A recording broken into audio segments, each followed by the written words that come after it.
Welcome to the weekend must watch on Intercut, where we wade our way through the latest in streaming theaters and on demand. I am your co host, Zachary Shevich, and joining me, he's Venom. Just kidding. It's Arturo Zurita. There's like 20 things in the trailers that they decided to not put into that movie. I didn't even know the director didn't know that they were supposed to have Spider-Man stuff in that movie. So, Zach, I'm pretty sure you missed it, but you didn't miss a thing. So, you're good. You're in the clear, man. Yeah, I actually had my A-list reservation for Morbius on Thursday night, and just as all those reviews were streaming in, it's like I could do literally anything else with my time than see this movie that is Watch We Work. almost instead. getting universally bad reviews. And look, we're going to get into it in Yeah. a bit. But yeah, there's a lot of stuff to watch out there. We got a bunch to cover from theaters, from streaming, from really a lot of stuff. Yeah, let's get right into it. Let's talk about what we are watching, and maybe not we, but at least you are kicking things off with a little bit of Dr. Michael Morbius. Okay, so we have a new movie in the Sony Cinematic Universe, Sony Spider Universe. I'm not exactly sure what they're calling it at this point. But do you remember when Sony movies were bad? Then they found a really good friend known as Disney, and Disney came in and just made something out of that Tom Holland trilogy. Baby, we're back. The Sony Cinematic All things Universe come full circle. was yeah, it's like when Sony like knew the person who helped them get into the club, and now that they're in the club, they're just acting a fool inside of it. They are just dropping the ball. Everything that they were able to advance with is just, I don't know. The movie isn't terrible. So Morbius is now trying to cover a different perspective of the Marvel Cinematic Universe that in particular is supposed to be with Venom. So the Venom universe and how that was kind of interconnected in terms of maybe that's going to be Andrew Garfield's world. Maybe that's going to be, I don't know if they're bringing ROG back, but pretty much it's not connected to the MCU, but it is connected to the MCU because of timelines, right? This is a movie Gotta that was love the completely multiverse. spoiled, so I feel I could talk. Yeah, I feel I could talk about anything in this movie because the director just came out and explained everything. A lot of the stuff that was in the trailers kind of spoiled everything. It wasn't there. Look, it's your average story of a dude who realizes that it is possible to create this serum that ends up creating a monster, but he doesn't realize that it's going to be a monster. He's an anti-hero. Maybe. He's going to become a part of the Sinister Six, but he's Yeah. kind of like the vigilante who doesn't want to hurt people. So it's not in the name Sinister. I don't know, bro. The movie's all over the place, but there are elements of it that I thought were interesting. I'm not a Jared Leto hater. But he scares me sometimes. Sometimes you get House of Gucci, sometimes you get WeWork, which is what I would highly recommend. Go check out WeWork on Apple. I think him and Anne Hathaway are killing it in that series. Morbius is that middle of the road type thing. I think it's an okay action blockbuster that you would catch in the early days. It kind of feels like a one-off. The worst things that hurt it is that it's trying so hard to connect itself to a bigger universe. The after credits for this are so funny, bro, because they don't even have you wait. No, they're like people want to get out of the theater quick. They play them for you immediately. They're a before credits. I think out of the people who are also in the movie, because as he creates this serum and becomes like this monster, he also has his assistant with him, his other doctor who helps out along the way and kind of trying to create a Twilight love story that's going on there. He also has Tyrese and his partner who are coming at him as cops. And there is so much backstory that's just cut, dude. Like Tyrese plays a character who was able to take Morbius's creation of artificial blood, and it helped him when he was on a tour in Afghanistan. Now he needs to go stop the guy. There's no like conflicting stories. Tyrese was like, oh yeah, it's gonna be this interesting thing because he has to stop the guy who technically created something that gave him life, and now he needs to stop him, and in stopping him might kill him because Morbius needs the blood. Bro, this man has a robo arm in the marketing stills for the movie. But not in the I movie. saw the movie and I didn't realize it until I saw the marketing stills that he had a robo arm. Does it just There's feel just kind of stuff like that- hacked to bits? like- Because it has the impression of a film that's Yes. gone through like several rounds of weird edits. Yes. It does. Yeah. It feels like so much is gone. Like I said, the director didn't even realize what they were putting in Right. to the movie. That Toby scene. So Again, it's not the worst thing that's out there, but I don't know. In terms of how they're going to just bastardize the Spider-Man world that they were able to Right. create in partnership with Disney, I don't know. I don't hate it. I personally don't see it being any worse than Venom 2. My own personal opinion. I don't mind Venom 1, but it's there with Venom 2. It's just something that could be a lot better if they would have just kept the original vision, because Yeah. you could tell that a lot of stuff is missing. Yeah, I think the chatter online has kind of been divided into two camps. One camp saying like this is one of the worst movies I've seen in a little while, and then another camp saying like it's not really any worse than a lot of the other bad Marvel superhero style movies that we've It's gotten. really not. You sound like you're It's more not. in that camp. Yeah, I don't think it's the word. Like, yeah, it's the same game that all the other ones play. But again, if you're continuing to pitch this movie as doing something different, then please do Something something different. different. Yeah, I think we'd agree that maybe But it's the better sort of horror thriller vampire adjacent 100%. option available to people right now is You Won't Be Alone, a film that we talked Mhm. about when it premiered at Sundance earlier this year, and a film that I think we're going to continue to try and hope that people catch because it's not the film that you're expecting.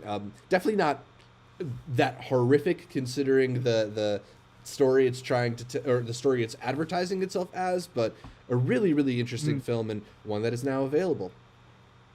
Yes, definitely check that one out. Highly would recommend that. A lot of Black Crab fans out there that were asking me about that Netflix movie with Numi. Catch this one. I think you'd like this one even more.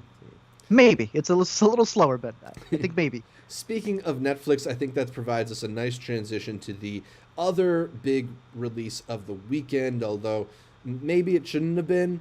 Judd Apatow's latest entry, The Bubble, a comedy set inside a COVID bubble where people are trying to film the latest sequel to Cliff Beast 6. And it's actors playing actors and actors playing directors and Hollywood making fun of Hollywood in a way that I actually am not really. I don't find it off-putting the way that I think a lot of people do. I kind of like the whole insidery joke stuff, but there was just so little purpose to any of this, so little motivation. It feels like so little thought behind a lot of what goes on here. It's so poorly stitched together in a way that it feels storyless, and then it kind of just ends too. Ordinarily, I'd be fine giving a comedy that kind of leeway if it made me laugh, but it just did not make me laugh. I didn't think it was bad so much I thought it was kind of nothing, and a big waste of time. Which is a shame because I like a lot of the people involved here, and I think it's actually kind of a premise that could be mined for some really fun laughs. They just were not in this movie. This damn near was the movie 43 of this year, bro. Yeah.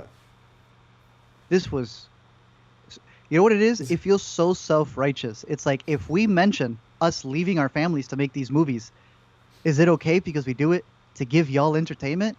No. What? Go take care of your family, bro. There's so many elements in this film that I thought were just buffoonery. Yeah. Look, I'm not saying that there aren't some jokes that don't make me laugh, but there's also, like I'm saying, parts where they think that they're getting ahead of making fun of something that they're guilty of. There is a whole part where they're making a joke about like accents, but at the same time they're casting actors who have British accents but telling them to play an African Yeah. It's so bad to that regard. I don't know. I do not think that a movie where they're telling you, well, we kind of went through stuff too while we were in bubbles, so we kind of relate to you guys being stuck at home. It ain't the same. Yeah. I thought that it did not have enough hits per minute. I don't think it needed to be 2 hours and change. Skip it, bro.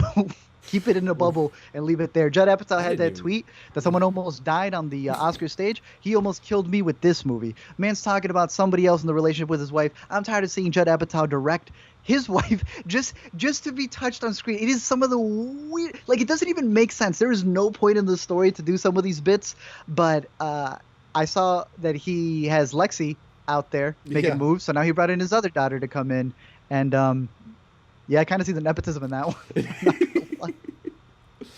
Oh man, it's just such a misguided effort too. It feels very much like the script was written in like June 2020, and then not really altered since then. Wasn't it shot in 2020? And he's like, we've been overly editing this movie for so long. You can tell like this movie feels really really late. Like these jokes are no longer topical. The only value that I think a film like this could have had is if it felt like of the moment, and it feels already like so not of that moment anymore. It's just very like. There's also this whole thing with Iris starring as like a TikTok star, and they have several TikTok sequences, which are and it's they do a thing that really bothers me in these films, where it's like when you try to emulate the internet, you got to emulate it a little bit better. Like you got to actually do stuff that might look like it could be viral, or the type of dances they do on TikTok. The whole bit where they're like trying to do the dance with a dinosaur is one of the most embarrassing things I've seen in film. Bro, it is bad. But yes, I agree with you. I also thought that the whole concept of like trying to emulate being on the phone, but then it's clearly shot off the Alexa. I hate when they do stuff like that. Oh, it's so annoying. Yeah, skip this one. It's no bueno, no good. Yeah, no. There's a much better option for you with Richard Linklater's latest for Netflix, Apollo 10.5, a space-age childhood, which is a really charming film that we've talked about a couple of times. Art caught it over at South by Southwest. It's this man narrating this, his memories from being a 10-year-old in Houston in 1969. A really wonderful kind of nostalgia-driven story that I think has just this quality, like even if it's not necessarily reflecting on things that you remember as part of your childhood, just the idea of recounting what it was like to be a child will be very relatable here. And plus, I do love all the little reference points of bits of culture that are increasingly becoming lost as we modernize. Yeah, second that one as well. Pretty good. Really quick, just for the bubble thing. I know we had a question from Devesh who said, "What's the best COVID film?" And I was actually thinking of some while you were mentioning how the bubble was filmed but not really released in time. You know, there was several other movies that didn't have to overdo it because of an inflated budget, as it's making a movie about inflated budgets. 7 Days was a fantastic movie that just won the Indie Spirit Award. And I can think of Language Lessons. There you go. I can think of Language Lessons, which was also a very well-made film. There's several movies. He had even mentioned Kimmy and the Host as two ones to check out as well. Ooh, Kimmy is an excellent. Kimmy is an excellent pick there. Yeah, I think Kimmy, because that's also one that the central idea of the movie about this kind of like Rear Window-esque thriller, it doesn't need to involve COVID, but the COVID stuff is just accentuates the feelings of the movie and the anxiety that she's feeling, this agoraphobia that she's experiencing. So yeah, I like that pick of Kimmy a lot. I like your picks too with Language Lessons. Thanks, man. As well as 7 Days, very charming films. I'm trying to think of what else. I mean, like if we're talking about things directly inspired, like In the Same Breath is probably my favorite COVID doc. Yeah, and there's been way too many COVID docs, man. Yeah. But even if we want to talk about like The Tragedy of Macbeth as a film that was very contained and shot on sound stages, possibly because of COVID stuff, like that's a great kind of like limited production movie. All right, so let's move on. I don't know how briefly you want to talk about Death on the Nile popping up on Hulu finally. You caught it? I did catch it. I did. You talk about it. I now know the origins of Poirot's mustache for some reason. I don't know why Branagh tried to do 1917 in the middle of his whodunit story, but I guess it's there now. This movie is way worse than I even thought it would be, man. It is real bad. It's bad. It's weirdly bad. It's strangely put together, and I assume that some of that's got to be because they're doing their best to cut around Armie Hammer, but it just kind of doesn't have like a very good flow that makes it feel like you're getting into the rhythms of the movie. I feel like it only really ratchets up the tension of like, oh, we're in a room and one of us might be the killer until like the last like 45 minutes of the movie. So there's a lot of standing around watching Kenneth Branagh drink alcohol while watching other people dance.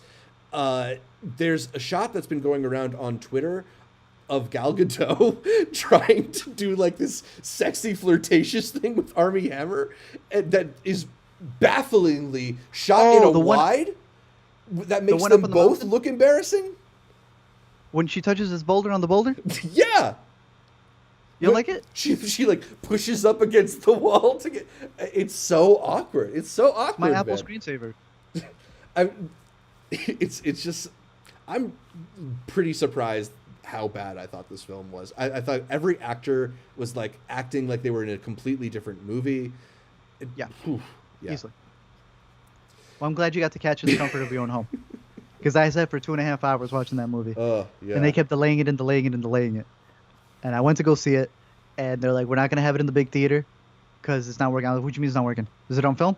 No, it's just the digital projection wasn't working. So I had to go catch the Liam Neeson movie that had come out. And I was like, damn, now I got to sit through this. Then I finally got my tickets. And then I had to sit through it. So at least you were at home, man. And it's one of those double releases. I think it's on Hulu as well. So it's Max and Hulu. It's very, very interesting to see how they've been doing these, like, it's so hard for it to come out. And the moment it comes out, you just dump it everywhere. Yeah. Kingsman did the same thing. So. Shout out Yassine in the live stream saying that today's weekend must-watch has just been, this is terrible, watch this instead. I don't know what our alternate to Death on the Nile is going to be. Sorry, bro. But don't watch that. Screensavers. I don't know. You know what? We actually have some decent stuff on the horizon right here. So you know what? Let's talk about something good. Yeah, let's talk about Moon Knight. I was not sure how I would feel about this thing because we've been a little bit hit or miss on the Marvel TV shows, and this one luckily comes with a few people we're big fans of, including Oscar Isaac and Ethan Hawke, and of course the boys Benson and Moorhead directing half the episodes. Mm-hmm. And then sometime over the weekend, I got the text from Art like, "Yo, man, get to episode 4. Kind of digging Moon Knight." Unfortunately, as we've mentioned in the past, Disney's screener thing is really annoying, and very annoying. Those episodes expired on me, so I only got the first 2. I'll be watching along with other people. I enjoyed the first 2. I wasn't blown away by them, but I thought it was pretty effective. Mm-hmm. But things really take a turn by episode 4. It's a good episode. Okay, so let's go back. Out of the series that we have so far, I think you and I are huge fans of WandaVision.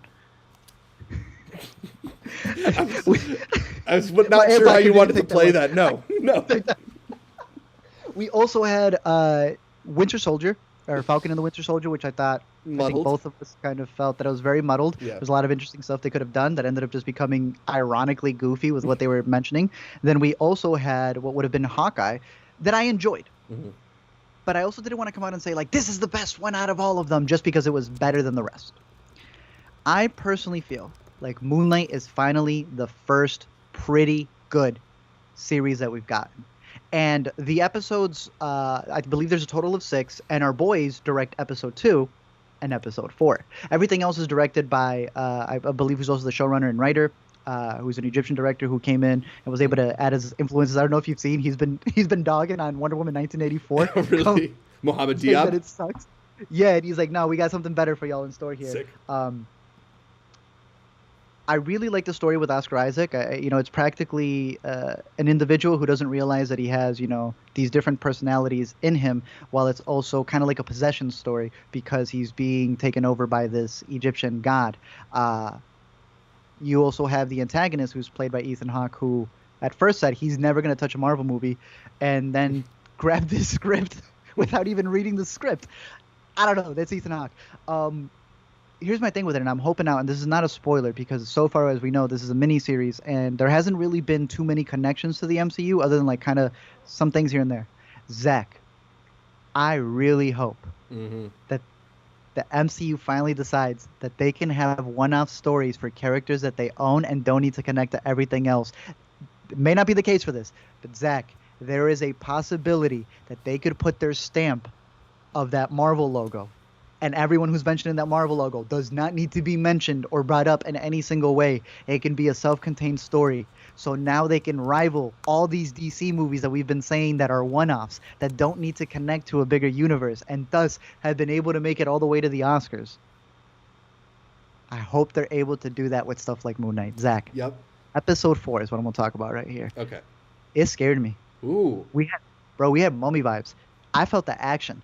I loved where the story was going. We have not gotten 5 and 6, so I can't say that it's going to be completely, um, you know, I Worth guess the cohesive. journey? Yeah, because Yeah, sure. with the journey, I guess. But for the 4 episodes that I watched, I was having a really good time, really good time. And then episode 4 was when I went, yeah, the boys came in and did their thing. Okay. Episode 4 feels like a feature film. I really liked what they did with it. I know that it's being released weekly. Hopefully, they're able to re up the episodes for you. But I will say this: be careful out there, because I'm just telling you how good episode 4 is, bro. I am done with the people letting you know I have a theory. You ain't no theory. You got 4 episodes. It's not spoiling to the people what's going to be up on 4. That's all I'm gonna say. So be careful when you're out there on the YouTube with people spoiling to you episodes. They're not geniuses. They're not Nostradamus. They Right. just had access to the episodes. Can't wait for you to catch them. What'd you think Yeah. of the 2 you saw though? I thought the two that I saw were pretty effective. I mean, I think it's like there's a little bit of exciting stuff happening in terms of the filmmaking. I noticed a couple moments in episode 2, like they Oscar Isaac ends up in the back of a car, and there's like a cool little handheld camera move that you don't normally see in Marvel properties. Like it's a little filmmaking flair. It's like, all right, Benson and Moorhead, they're not just gonna like sit the camera down and do the previs stuff. I don't know. I'm hoping that we get more moments like that where you see the filmmaking flair. I think it's accentuated by. I think Ethan Hawke is also giving a pretty good performance in this. I'm not fully sold on Oscar Isaac yet. It's a little bit like caricature-y, but I like him a lot. So, yeah, I'm in on this show so far. I'm digging the first 2 episodes, and I'm excited to see where it ultimately goes. Because, like you, like I would be really into the idea of them trying to not connect everything. Like just try and That'd be tell awesome. the story you want to tell. Don't try to shoehorn it into something else. That'd be so cool. Yeah. Going from Disney Plus. Oh, actually, we had a quick question from JJ asking that they want to watch it, but is it worth getting Disney Plus just for this? I don't know if you're that high on it that you feel like it's worth the price subscription, but maybe there's a few things you can catch in a Yeah. month on Disney Plus. I'm never I'm never a person to recommend a subscription service unless you have a bunch of stuff that you want. So even with this one, wait till all the episodes are wrapped up and then pay for it, because then you're going to be stuck paying for 2 months, because I don't think it's going to end till May. So again, I can't speak for the entire bit, but even for what I'm talking about, that episode's not going to be till the end of the month. So wait a couple of weeks, and if the buzz is heightened up for you, catch that and catch a couple of the other picks on Disney. Absolutely. All right, let's get into a different show. Moving from Moon Knight and Disney Plus, let's talk a little bit about The Girl from Plainview on Hulu. This one stars Elle Fanning and Chloe Sevigny, about the controversial case of Michelle Carter, who was convicted for encouraging the suicide of her then boyfriend via text and phone calls. Hulu dropped the first 3 episodes last week. Episode 4 comes out later this week. We have screeners for all of them, although I've only gotten through the first 2. Art, I don't know how many you've had a chance to watch. First 3, I want to say. So you're basically with the public right now. Yes. Cool. So what do you think of the series so far? I'll speak well of it first. Mhm. I think that all of the performances in it are very well done. I really like Chloe Sevigny as the mother, who's struggling to like reconcile with everything that's happening, not just because of the loss of her son, but also having to deal with a family who's reacting to it completely differently. You also then obviously have what's her name? Elle? I was about to say Panna Baker, bro. Those are different sisters. Fanning, Elle Fanning, who Yeah. comes in, who really has this. She's always had kind of like the doe-eyed, very innocent demeanor to her, Mhm. and that's kind of what they're playing in this role. Right. I've always felt that Cara Delevingne was the look I should for see this that. role, Yeah. if you know the original girl. But they have made some changes to her. There's some makeup that they're doing with Yeah. her, The and hair is also kind Yeah. of doesn't flatter her face in a weird way. she gives a good performance. Mm-hmm. It's really interesting to see, because they're doing it like a character study of a lot of private moments and how she's reacting to what has happened, while there's also an investigation going on. So it's got that thriller aspect of it. It's got the drama aspect of it with the mom. But then for her, it's like she's a very manipulative person, and they jump between, is this her being conniving? Is this a part of her mental health? Is this something that goes deeper because of her family? Is this something that, is just something that she wants to take advantage of? I think it's a really well-made show about a real life story where we don't know the private moments, man. We're going to have a slew of these, right? But yeah. I don't know. There's a certain point. There's like this and that Pam show. I don't like the Pam show. I think the Pam shows. No, that would also be another one. But no, the thing about Pam, the one with Renee Zellweger. Yes. My mom loves this show, so there's an audience for it. I hate the show. I just think it's poorly made. It's like terrible CGI. They don't even got the skylines right in that show. Anyways, back to Girl from Plainview. I don't know how you feel about that, about being able to bring in these private moments. I don't know if the family's involved. Right. I don't think she should be involved. There shouldn't be an inventing Anna case where in trying to get into the mind of the character, you are also sympathizing the character. Yeah, in the live stream here, Ricky asks, what's your guys' thoughts on them making series out of real life stuff like The Girl from Plainview and The Dropout? I think it's tough, right? Especially with stuff like this in comparison to stuff like The Dropout, because The Dropout, it's basing it off of a lot of legal proceedings and articles and things that you can point to on paper.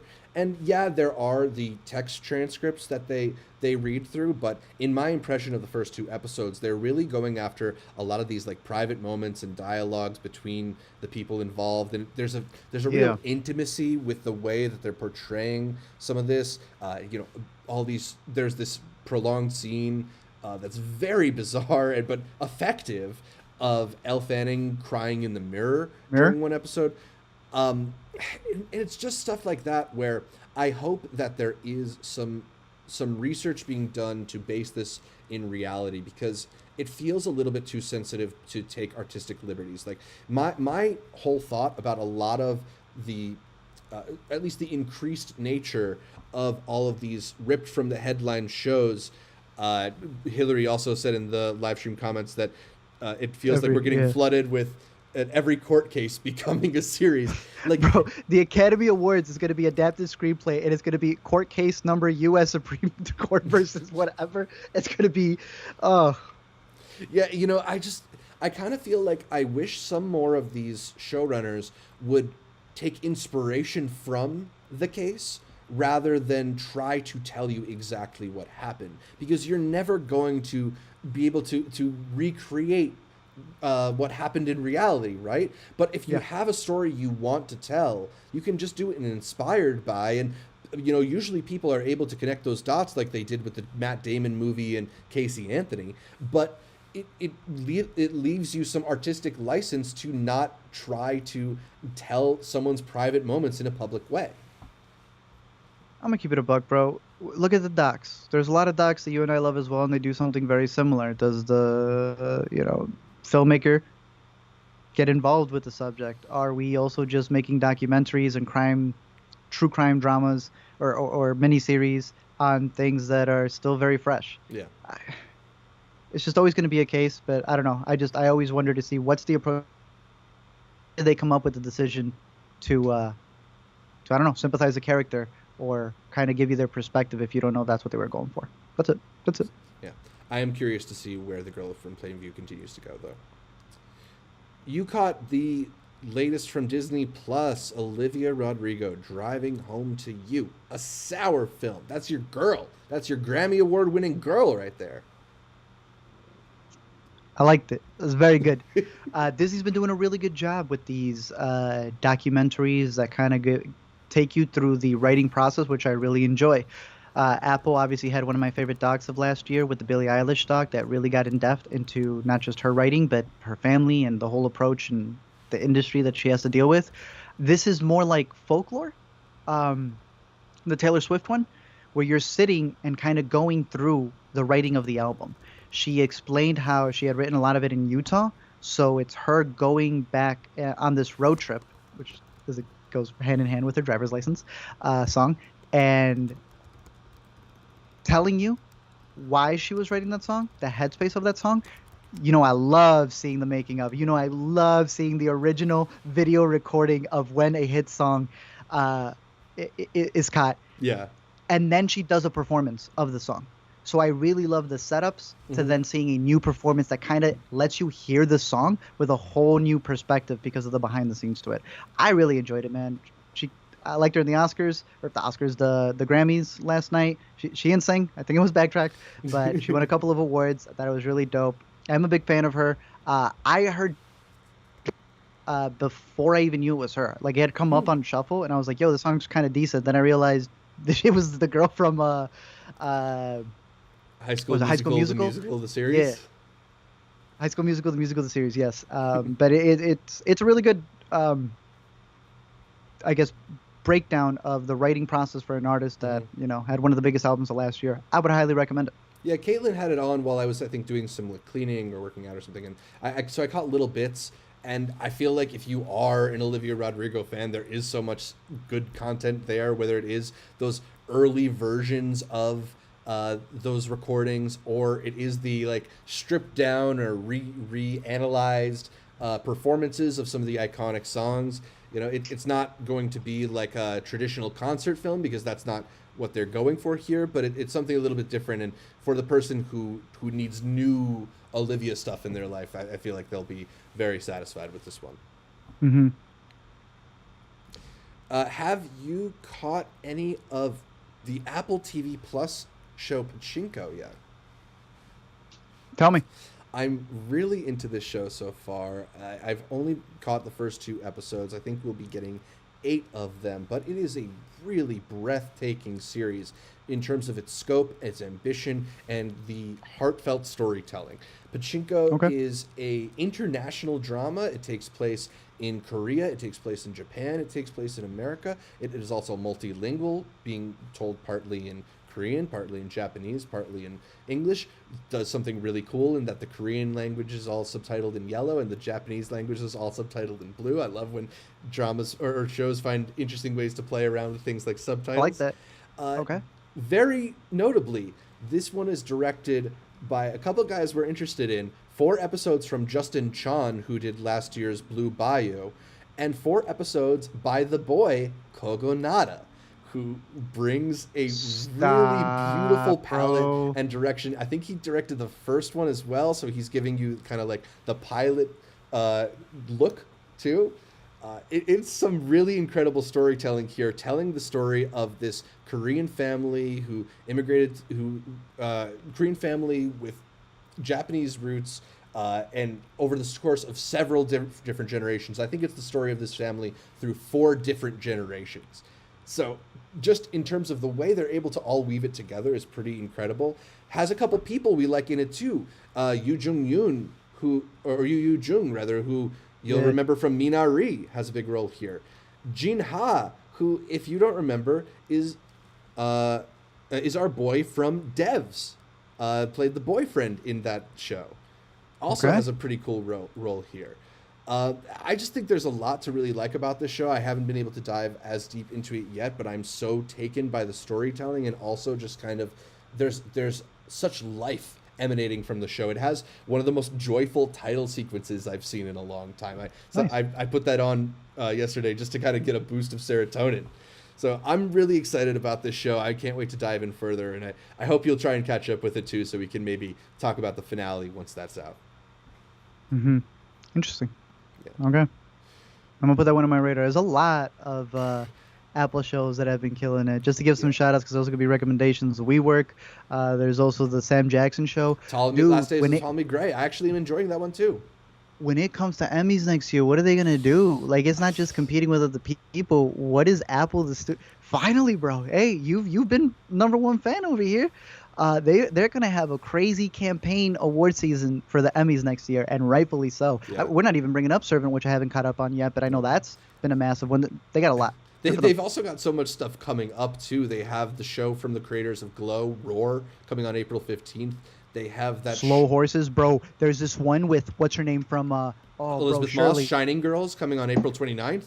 Filmed in Chicago, baby. Ooh, I caught one. I'm playing it. I'm skimming through. It was a South by selection. I see that I have the entire thing on our screeners app, and it's just shot all around. Yeah. Bruce Wayne in the live stream comments mentioning Severance as well. We will get to that in a little bit. So much good stuff on Apple TV Plus. I'm almost surprised they're not spacing it out more. It's just hitting us with a new show every No, week, it feels good. like right Finally, bro. HBO's shivering in their streaming socks right now. Nah, that's a lot. Let's wrap up some of the other ones though, because there is an HBO pick I had, but you have a VOD pick, a screener link that we got for a very interesting movie. Yeah, a very interesting movie, and somebody who the audience might be familiar with whether or not they know it. I caught the documentary Royalty Free, the music of Kevin MacLeod, or MacLeod, I think his name is actually pronounced.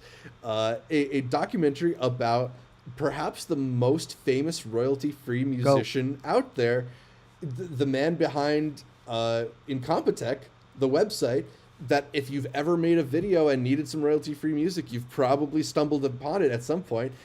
That's cool. You know, it's really cool that this dude got his own documentary. I think one of the things that's exciting is, like, you know, some documentaries wow you with their presentation and how they're put together, and some just decide to focus on an interesting person or story, and that's enough. And I think that's what you get here, because he's not the type of person you would expect to get a music profile. He's not exactly some, like, extremely successful, highly paid musician, but his work pops up all over the place. I mean, some of his songs are extremely viral on TikTok and stuff like that. And it's really cool to see all the ways in which his music has penetrated the culture. I think, just as an example of an alternate way into the music industry, it's a pretty fascinating profile. It's not necessarily the best put together documentary, but I found it extremely interesting, about a guy who has benefited my video work plenty over the years. I'm going to check this one out. Yeah. All right, let's wrap this up with the HBO Max pick. HBO, I think it's on the big network too, right? All right, man. Let's talk about probably the best stand-up special we've got thus far into 2022, and I'm not sure we'll get a better one. What did you like about Gerard Carmichael's Rothaniel? What did I love about Gerard Carmichael? Yeah, we both gave it that hard on Letterboxd.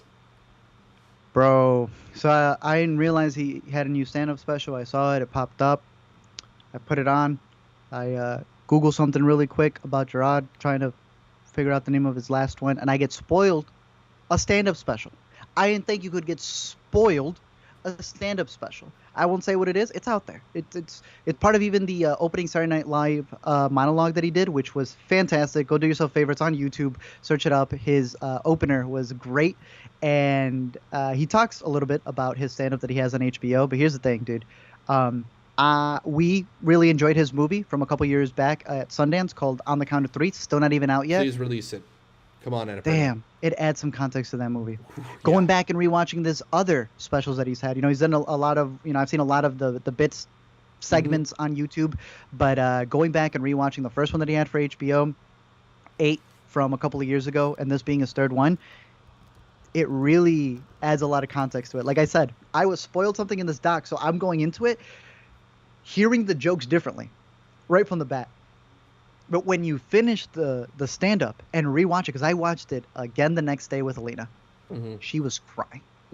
This is one of those I'm calling it a documentary, bro. This is one of those specials where it's almost a therapy session intertwined with like a punchline at the end of a heart-wrenching almost moment. Sometimes the worst parts about the stand-up is the audience. Sometimes the best part about the stand-up is how he interacts with the audience. It's also directed by Bo Burnham. Yes. Bo Burnham has done a couple stand-up specials. He's been a dude who, in the comedy world, because he uses music and he uses a lot of bells and whistles, some comedians would say, that he doesn't keep it straight to just the microphone and himself on the stage. I want to say he's been pushed to the side, but they see him as his own kind of variety thing. So for him to come in, knowing the respect that he does have for the form of stand-up, and seeing his direction for Tambourine, which he did for Chris Rock, which I thought was pretty good, seeing what he does with this one, just a beautiful intro, beautiful middle, and he edited it all. Yeah. Look, it's one of the best looking stand-up specials. It is one of the most heart-wrenching stand-up specials. I love his stuff. I went back, I rewatched everything else. He also has, Bo Burnham helped produce a couple of other kind of like short stuff that he did on HBO. If you're clicking this, you'll see all the related stuff there. It really adds a lot of context to him being a very private person. At Sundance, when he was presenting the movie, he said, I'm not even in my house. I rented a hotel. I'm a very private person. this is him revealing everything. Yeah. And I think it's really, really, really freaking good, man. It's really special. It's a very special piece of stand-up comedy, or I guess we could call it sit-down comedy, since he's seated for the majority of this special. But I think the most direct parallel that I would draw is to Nanette, the Hannah Gadsby special from a couple years ago, in which like she's able to balance some really serious discussions with some pretty funny stuff. I think hers is more of like a screed, right? Like she's trying to make a point, whereas Gerard, it's something a little bit more personal, and he talks about at various points of the special, like he wants you to feel like this is family getting together, and he does that thing that you're mentioning where he kind of allows the audience to talk back, something that could go disastrously wrong, does whenever I've seen it done with live stand-up comedy, but the way he's able to navigate it is so deft and open-hearted and vulnerable, and I think it works so well that it almost feels like it would be scripted, but at the same time, like he's not coming back with a punchline, he's just coming back with this emotional honesty. Yes. And again, he's got a different approach to it. Like he's, especially a lot of his previous ones, he's almost trying to piss off the audience or trying to make them uncomfortable to make a point that he's kind of leading to at points. I also just love the patience that he has up there. He'll take the time to think about a line, he's really good, dude. He's really good. I mean, he's an excellent comic. I will also shout out, Connor in the live stream is shouting out Home Videos and Sermon Did on you the catch Mount. them? Yeah, I have. I actually been a Carmichael fan for a little while. I don't know if you've ever caught The Carmichael Show, his short-lived sitcom. It was on Netflix for a while. It's on Hulu, right now. Like, yes, some of the best sitcom writing that I've seen in a long time. Like, the way that he's able to make what is a very tired medium feel fresh and alive and funny, I think is a testament to just how good he is. And it's a shame that show didn't last longer, because I think it could have been a breakout hit at some point. But he's getting his due now. He's finding his places now, and he's a really brilliant guy. So well deserved.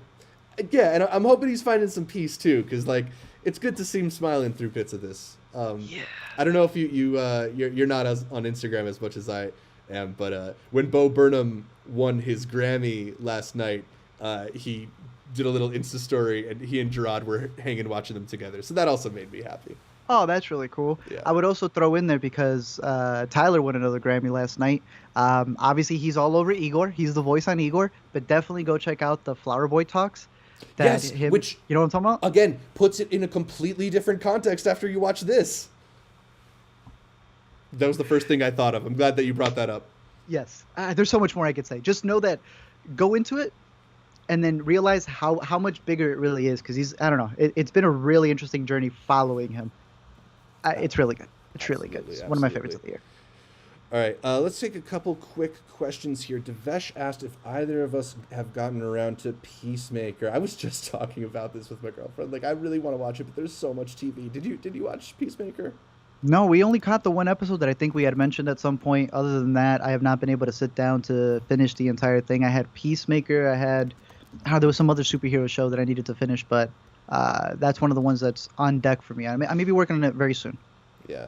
A couple people have been mentioning The Contractor. Hillary said that she liked it but felt like it was missing a bit. A lot of unanswered and unexplored topics brought up. I've been hearing some pretty good buzz on Contractor, despite the fact that it felt like it kind of get dropped into theaters. Mm-hmm. But the Chris Pine flick seems like it's on VOD. Good stuff. It's on VOD already?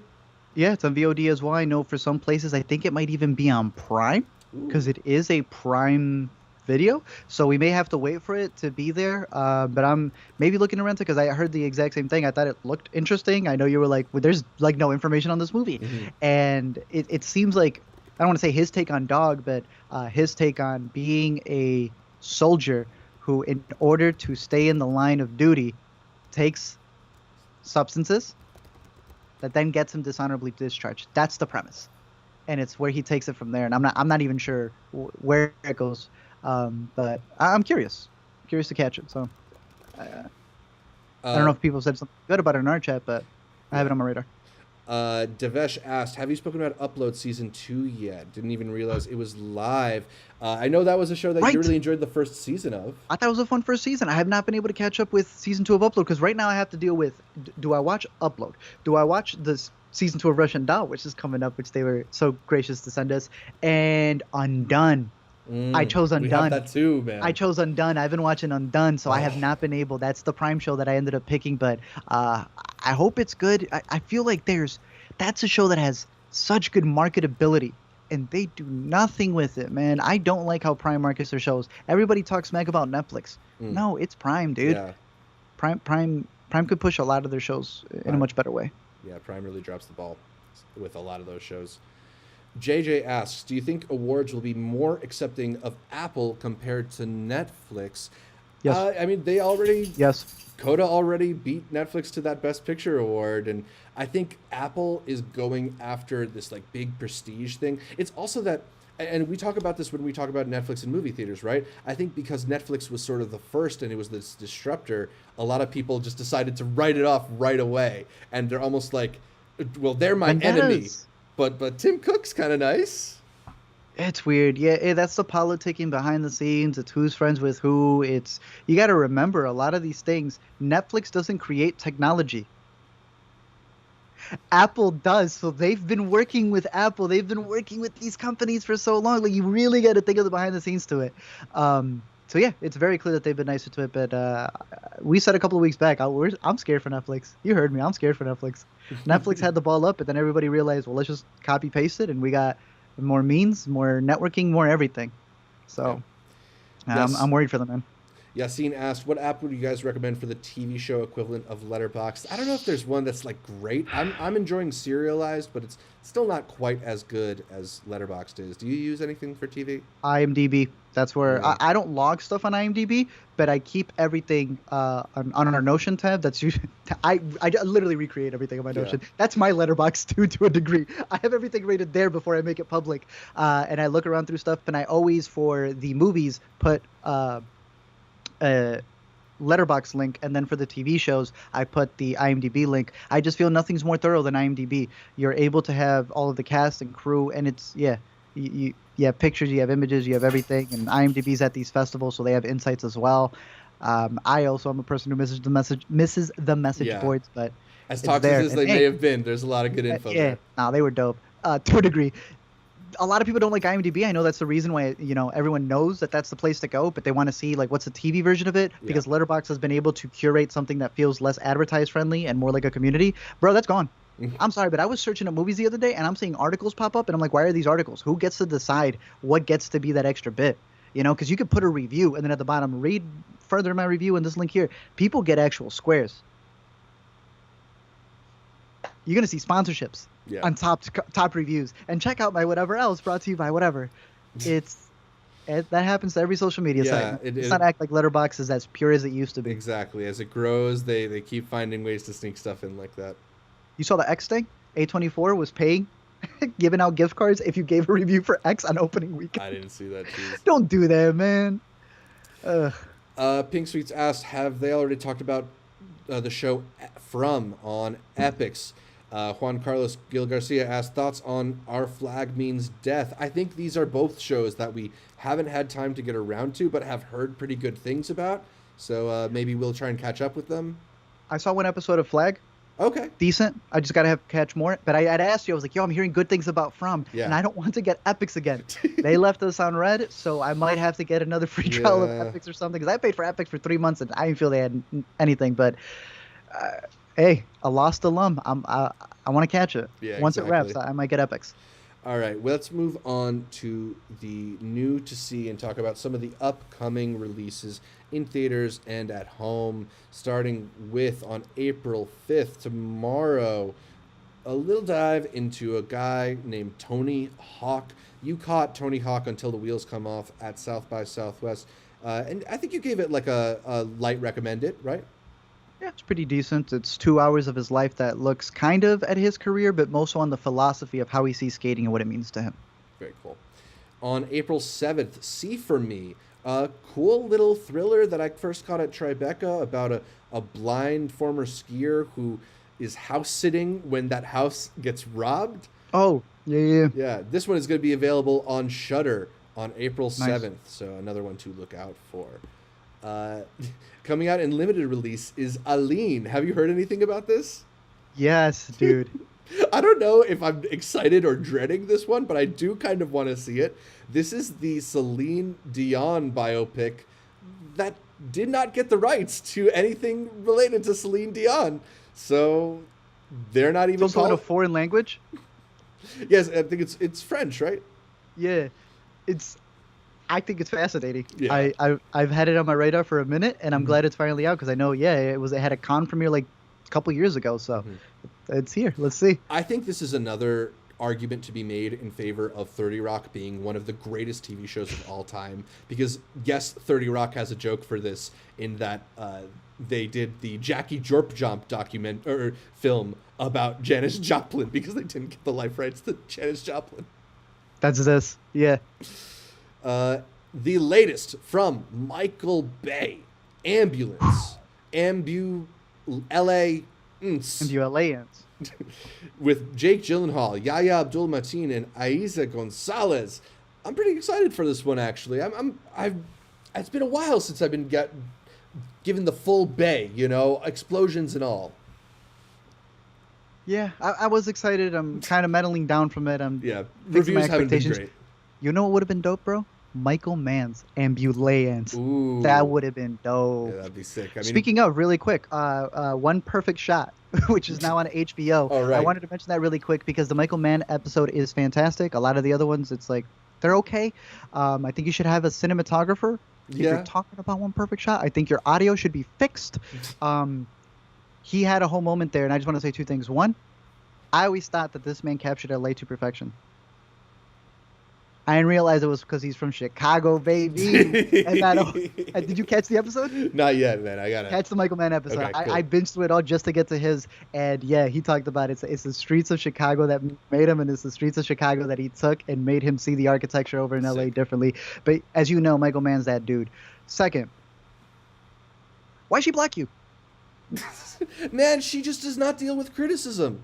She blocked you recently or a bit ago? I mean, I found out a couple days ago, but yeah, I think she blocked me for not liking One Perfect Shot. I've said worse things about Ava DuVernay, who great filmmaker, by the way, although she says some weird things. But that's a very sensitive thing to block me on Twitter over, Ava. Well, you blocked, bro. I'm pretty sure Intercut blocked too at that point. Yeah, I'm a big fan of Ava. Yeah, I don't like when directors do that. I also I don't like the inverse. I don't like when a director follows you just because you gave a positive review. Yeah, I mean, I'll take it for the couple directors who followed me. All right, keep it going, bro. Cow hits limited theaters this weekend. It's Andrea Arnold's documentary following the daily lives of a couple cows on the farm. Not for the faint at heart. Even more so than Gunda. I think Gunda does a very artful job of kind of telling you what's going to happen, and this one throws it right in your face. So I don't know. I don't know if I enjoyed that aspect of it, but there are some pretty interesting elements of filmmaking going on here. I really love the one moment where they play Kali Uchis' Spin Me Round as they show the cow mating. It's this very bizarre, almost date scene. But I'm telling you, it's a doc with an entire soundtrack. Yeah, that just so happens to be about cows in a farm. It's very good stuff. So I mean, as long as you can stomach watching, this kind of cattle farm, I don't know. Yeah, it's a very good documentary. The Dropout on April 8th wraps up its series, the 8-episode run. Telling the story of Elizabeth Holmes and her company Theranos. I have caught all 8 episodes now. I know you're still running a little behind on this show. I think this is one of the most interesting TV shows I've seen this year, especially given this whole wave of ripped from the headline stuff. This is probably my favorite of them. I think it does a really interesting job of speaking to the idea of like what it would actually look like to embody the type of work ethic that millennials are often told they should embody, right? Like it's a commentary on workplace culture and the idea of being fully driven and what comes as a consequence of that. So I think it does a pretty good job of handling all that. I think the Amanda Seyfried performance is really good here, even if maybe the voice sometimes feels weird. Like I kind of think she's doing the voice, but even ignoring the voice, it's a full body performance. Just pay attention to the way she carries her body when she runs. It's very bizarre, but works really well for the character. I like the show a lot. I'm curious to see what you think when you get a chance to catch up. I'm a WeWork man. That's been my show right now in terms of these Office Space ones. Dropout's pretty good. People keep saying like the Dropout is like Super Pumped. You know Super Pumped? Yeah. On Showtime? Joseph Gordon-Levitt? Yeah. Get that out of here. That's the bad one. That's the one that thinks it's Dropout. That's the one that thinks it's WeWork, and it'd be lucky if it even was a Dropout. No, Super Pumped is not good. But I can't wait to catch up on this one. Expanding to more theaters on Friday is Everything, Everywhere, All at Once, the latest from Daniel Scheinert and Daniel Kwan, better known as Daniels. Art, this is the best movie of all time. Wait, let me see. I'm still not getting your rating on this once it loads up for me. What did you end up giving it? I'm sticking with a 4.5 until I see it again, but I did love this one. I'm more referring to the fact that it's now the #1 film of all time on Letterboxd, surpassing Parasite. There's discussion to be had, Zach. I find it interesting that this is that movie that a couple years back only the film fans would have loved, and now it's kind of become a mainstream stay. So we've now created, if there was hipsters, if the hipsters are liking it, there's the extra level of hipsters who, before even watching it, dude, I also heard someone call this a gentrified version of a martial arts movie, and I was like, damn, bro, the insult's coming. But it kind of stuck out to me to a degree. There's some fair criticisms to the movie. But I'm going to love it when it's here, bro. I'm not going to wait 10 years to retroactively come back and enjoy something that I think really jumps out of the box. I'm glad you loved it, bro. Yeah, I do. You got a surprise Q&A. Yeah, I got to see the Daniels, which was nice, and hear a little bit of insight into like the anxiety and ADHD that inspired the film. Really cool stuff. Cool. Really great movie.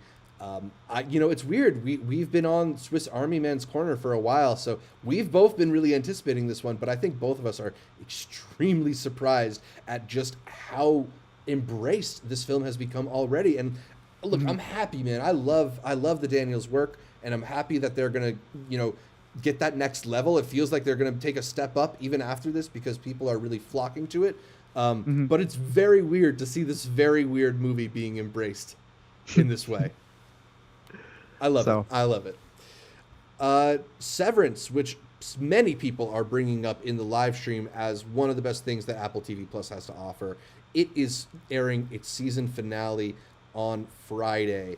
And technically, I think I'm embargoed, but I don't think Apple's going to mind if I tell you that this is an awesome show. Everything just shuts down. Everything just breaks. We're both on Apple products. It's done. I can't even hear you, Zach. My AirPods have just died. Man, I know you're a little bit behind, but Severance is doing some of the coolest stuff on TV, not just from the production design standpoint, but in terms of the writing and what it's trying to talk about. I saw a really interesting thread on Twitter sort of comparing the Dropout and Severance and things that they both do, some better than others. But whereas Dropout is really kind of like the ethos of like, this is millennial workplace culture or whatever, Severance has a much more esoteric and kind of heady approach to that idea of what does it mean to like make your life about work or live for working. And I don't know, there's some really interesting stuff here, but I think the thing that sort of slowed me down in the middle of the season of Severance is that they get a little bit, they spend a little, after they establish the world, which is really interesting, they have to kind of get you into the characters. And I wasn't quite there with all the characters right away. It got me there by the end of the season. Now I'm really invested in these storylines, not just the inside world, but the outside world too. There's some really good stuff at the end of that season, man. I'm excited to talk to you about it because I don't want to spoil it. Don't want to spoil it. Nice. Might have to do a spoiler talk on that one. Yep. And a spoiler went on. Sonic the Hedgehog 2, the latest from the Speedster from Sega. Ben Schwartz, I'm excited to hear more vocal performances from him. I'm excited to see what might be the last Jim Carrey performance ever. Is that man I don't really believe it. retiring? No, you don't retire. Oh. We said this, bro. You don't retire. Him and Tom Brady. Sure. I'm catching this in 40X, so we'll see, man. I can't Sick. wait to feel like Sonic the Hedgehog. Yeah, I gotta figure out a place in Florida to go watch this movie. And then Woke is back on Hulu for its second season, dropping all 10 episodes at once. Has Lamorne Morris and Blake Anderson and Sashir Zamata and JD Smoove, a bunch of people that I like. I never got around to the first season of this one, but I'm kind of curious. I've heard some good things. I saw half. I thought it was okay. I didn't finish it, so Okay. can't speak for the whole thing. But Yeah. hey, they got a season 2. Good for them. So, Art, what are your picks for the week then? You have some of my new picks, right. and you're going to be breaking all that down. So I'm going to leave the new picks to you because it's the beginning of a new month. I want to do kind of like an intro segment to when the streaming services drop a slew of old movies that we may have mentioned a long time ago, Right. and people don't get the chance to see them until they have that accessibility. So if I may, I'm going to give you some recommendations for some intercut thumbs up movies, some must-watch movies that are finally hitting streaming services. We the Animals from Sundance a couple of years back was one of my favorite movies of that year. It was my thumbnail for my favorite movies of that year, and it is playing on Netflix. We the Animals. Give it a watch. Raul Castillo, fantastic performance, good performance from the kids. And our boy's finally working on something new. You were telling me that he's actually going to be making another like pretty big feature. Yeah, he's the one directing that Adam Sandler basketball movie. So that's gonna be pretty good. Awesome. That's gonna be pretty good. We also have The Raid over on HBO. If you have not caught any of the Raid movies, The Raid is now streaming. It is my favorite action series, along with The Secret in Their Eyes, which is going to be on HBO. If you've never caught this movie, make sure you're not catching the remake. Don't hear anything about the remake. Don't even watch the remake after you watch the original. Just go watch the original Argentinian film, Secret in Their Eyes. It's playing on HBO. I'm not going to say anything else. Just go do it. Moving over to Prime, we got a duo on Prime. Never, rarely, sometimes, always. I think you could double up on this one. We have a whole LUE on this for those who want to know our thoughts and spoiler discussions. It was one that really impacted us out of Sundance, as well as Compliance. I don't know if you've ever caught Compliance, bro. Yeah. What a messed up movie. Is that Craig Zoller? It's a mess up. Yeah. Oh, yeah. Yes, sir.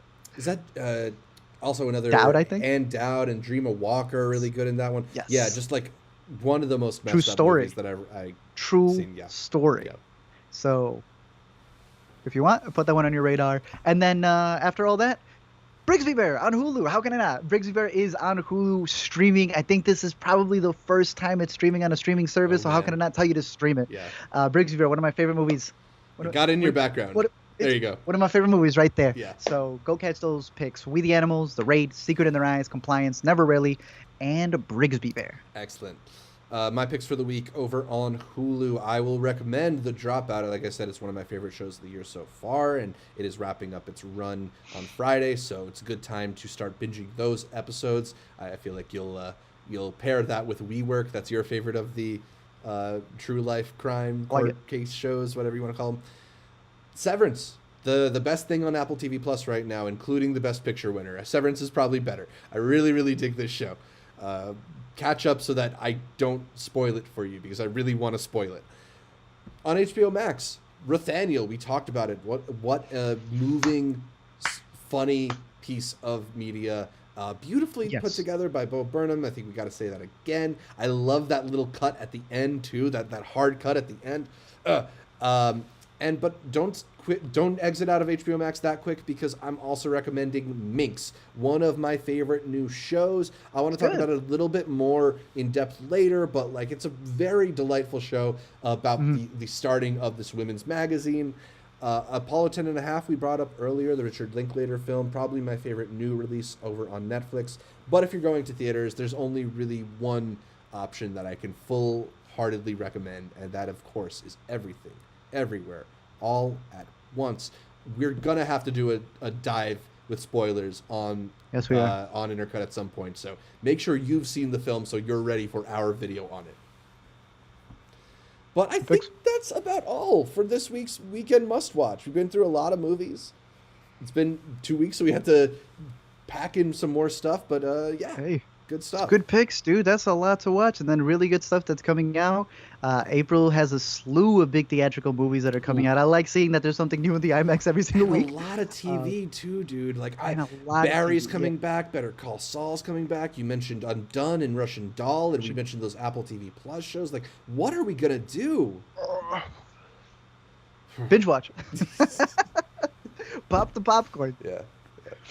All right, I gotta go return to Tuxedo. So that's all for this week's show. You can catch more from me, Zach Shevich, by following me on Twitter, Instagram, or Letterboxd at ZShevich. That's ZSHEVICH. And check out my YouTube channel, youtube.com/multiplex show. Art, where can people find more from you? You can find me at Let Me Explain over on Twitter, over on, I almost forgot all the other social medias. Letterboxd, I think, is where I'm at, and also YouTube. And I'm going to try to start some shorts. I've had some names that we've been working on in order to be able to create some little short ideas, so look out for that soon. Other than that, you could see me every week here on the Intercut Podcast. You can catch every episode of the Intercut podcast on iTunes, on Spotify. I happen to like Overcast for listening to podcasts. And then make sure you also catch every episode of the Intercut podcast on youtube.com/intercutpod, where you can catch our bright smiling faces as we break down the latest in entertainment. Find new episodes of the Intercut weekly must-watch streaming on our YouTube channel every Monday. We usually do it at 3 p.m., a little bit earlier this week. And please leave us a comment, like the video, consider heading over to iTunes to give us that much requested, hiccup, much requested 5-star review. Shout out to our listeners in Kazakhstan for getting us on the TV and film podcast charts out there. Like our Facebook, Instagram, and Twitter pages. Support our Patreon. All of them are at IntercutPod to get updates throughout the week from me, from Art, from all the guests that we feature here on Intercut. Thanks again for tuning in, and until next time, just be a rock.